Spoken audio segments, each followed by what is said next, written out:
Bismillahirrahmanirrahim. Assalamualaikum warahmatullahi wabarakatuh. Bapak-bapak, ibu-ibu, mas-mas, mbak-mbak, khususnya adik-adikku sekalian yang dirahmati Allah dimanapun Anda berada. Kembali di Iik Channel bersama saya, Iik Wijayanto.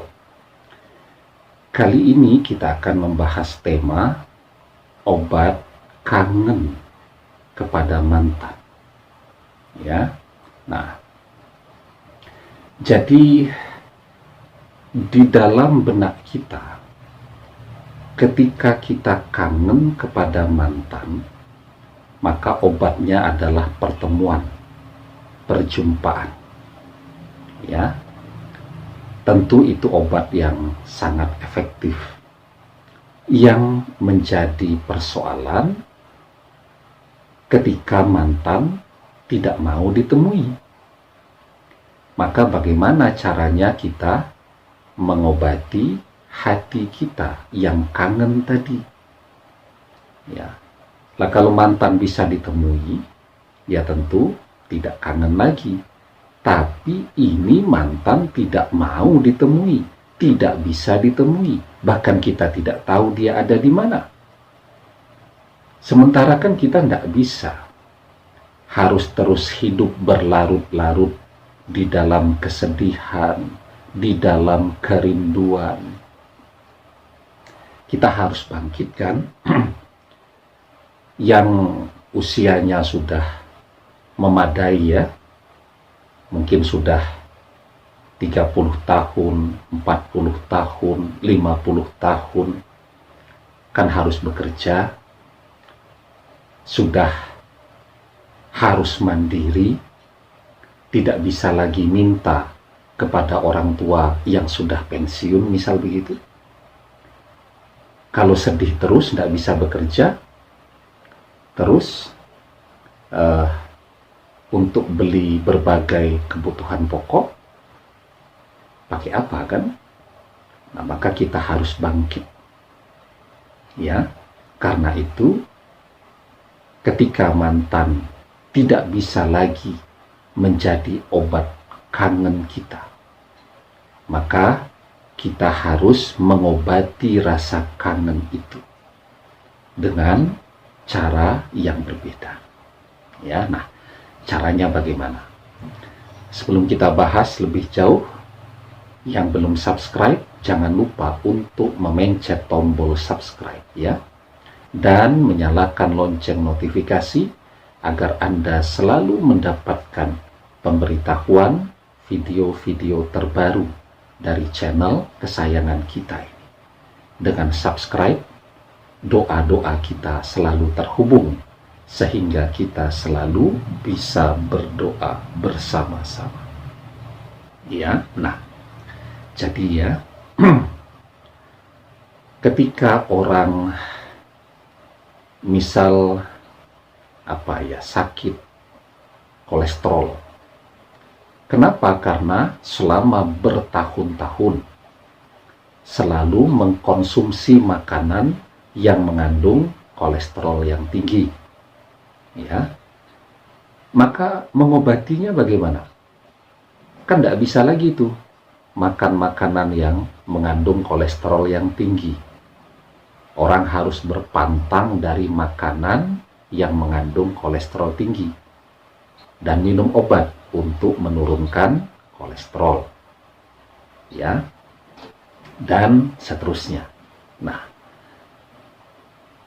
jadi ketika orang sakit sesuatu, maka untuk mengobatinya bukan dengan memakan atau meminum sesuatu yang selama ini menjadi penyebab bagi penyakitnya, tetapi dia harus mencari obat yang berbeda. Ya. Nah, sehingga memang ketika hati merasa kangen kepada seseorang, walaupun hati berbeda dengan fisik, ya. Hati itu, kalau fisik kan tidak bisa tadi diobati dengan mengkonsumsi atau meminum atau memakan sesuatu yang menyebabkan penyakit, itu kalau fisik. Tapi kalau hati sesungguhnya ketika dia kangen kepada seseorang, itu bisa diobati dengan ketemu dengan orang yang dia kangeni. Kita kangen kepada orang tua kita, ya telepon untuk mengobati rasa kangen tadi, ya. Tetapi hati juga bisa dan sangat bisa diobati dengan sesuatu yang bisa menyembuhkan rasa kangen tadi di luar, ya, pertemuan dengan orang yang dia rindui tadi. Nah, caranya bagaimana? Jadi di dalam surat Al-Isra ayat yang ke-82 kita diajarkan wa nunazzilu minal qur'ani ma huwa shifaa'un wa rahmatul lil mu'minin, dan kami turunkan dari Al-Quran sesuatu yang menjadi penawar dan rahmat bagi orang-orang yang beriman. Ya, jadi penawar bagi seluruh penyakit hati, penawar bagi segala kerinduan yang ada di dalam hati. Maka hatinya yang merasa kangen dan butuh kepada orang lain, itu akan secara alamiah terobati. Ya, rasa kangen kepada manusia jadi hilang. Yang ada adalah rasa kangen kepada Al-Quran. Kangen untuk selalu membaca Al-Quran. Kalau hari ini belum membaca Al-Quran, rasanya hatinya ada yang kurang. Itu ketika Al-Quran sudah menjadi kebutuhan bagi hatinya. Ketika orang selalu rindu untuk membaca Al-Quran, ya, maka dia tidak membutuhkan manusia. Bahkan seluruh manusialah yang akan merindukannya. Ya, saya ulangi sekali lagi ya. Ketika orang menjadikan Al-Quran sebagai kebutuhannya, hatinya selalu rindu kepada Al-Quran, untuk membaca Al-Quran, maka dia tidak lagi membutuhkan kerinduan kepada manusia. Dan manusialah yang akan merindukan dia. Mantan yang akan rindu kepada dia. Ya, karena itu biasakan membaca Al-Quran ya. Apalagi di bulan Ramadan, yang ketika kita mengaji, membaca Al-Quran, pahalanya akan dilipat gandakan. Dan jadikan membaca Al-Quran itu sebagai kebutuhan kita setelah bulan Ramadan selesai.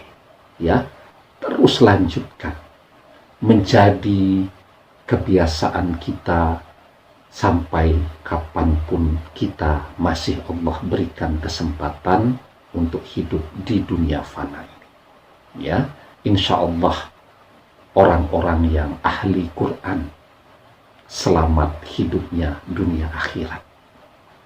Demikian, semoga bermanfaat.